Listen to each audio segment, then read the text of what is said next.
Confiança é uma coisa bem delicada, né? Quando ela se quebra, fica uma dor que não se vê por fora. Nesta nossa conversa, a gente vai mergulhar fundo nessa dor para entender como é possível, sim, reconstruir o que foi perdido. Olha só que frase forte. Tem um tipo de dor que não aparece por fora, quando se para de confiar. É exatamente isso. É uma ferida que fica lá dentro, sabe? Uma coisa que, na maioria das vezes, a pessoa vive em silêncio absoluto. Então, o que acontece quando a confiança vai embora? A reação mais comum é construir uma fortaleza interna, bem silenciosa. Ela é feita de comportamentos que, à primeira vista, parecem proteger, mas que, na verdade, acabam isolando a pessoa. O primeiro tijolo dessa fortaleza é o silêncio. A pessoa simplesmente para de falar, de se abrir.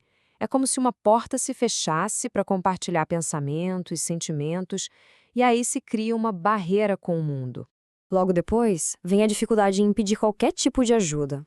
O medo de se machucar de novo é tão grande, mas tão grande, que se mostrar vulnerável parece um risco que não dá para correr. E tudo isso leva a um padrão de deixa que eu resolvo. A pessoa começa a carregar tudo nas costas, sozinha. Porque lá no fundo ela acredita que não dá para depender de mais ninguém. Mas de onde vem tudo isso? Bom, as raízes estão fincadas em experiências bem dolorosas.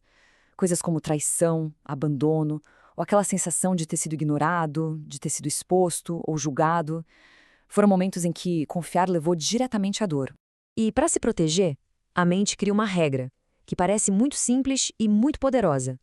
É melhor não depender de ninguém. Essa frase vira quase um mantra, uma forma de tentar evitar que aquela dor aconteça de novo.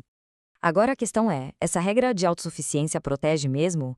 Ou será que, na tentativa de criar um escudo, a pessoa acaba construindo a própria prisão? Porque o custo disso pode ser bem alto. E aqui a gente vê o grande paradoxo. O que começa como um jeito de se defender, de se proteger, com o tempo vira uma jaula de isolamento.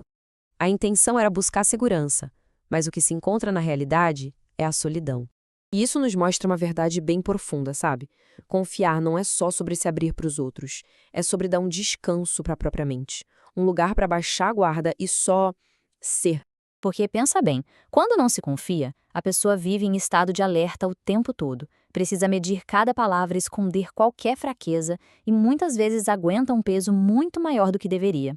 E a verdade nua e crua é que isso é exaustivo, cansa demais. Ok, mas se essa fortaleza é na verdade uma prisão, como é que se sai dela? A boa notícia é que dá para construir uma nova base, uma reconstrução da confiança, mas agora com intenção. Então, a pergunta que fica é: qual é a saída? Como é que se encontra a porta para fora dessa prisão de desconfiança?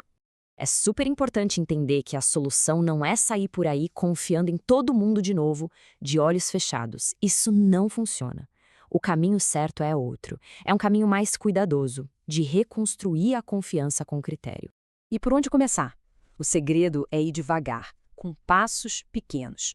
Primeiro passo: encontrar uma única pessoa que pareça segura.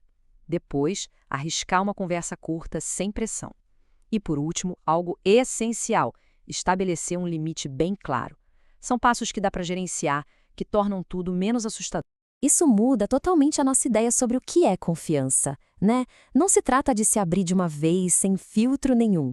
É sobre se abrir com estrutura, de forma pensada, intencional e principalmente segura. Mas onde é que se encontra esse apoio para começar? Existem alguns caminhos que podem ajudar a aliviar esse peso e a dar o pontapé inicial na cura. Tá, mas e se a pessoa sente que não tem ninguém para começar? Sabe, aquela sensação de estar completamente só, sem essa tal pessoa segura por perto. O que se faz quando parece que não tem para onde correr? Bom, nesses casos, um ótimo lugar para começar a reconstruir a confiança é no ambiente profissional.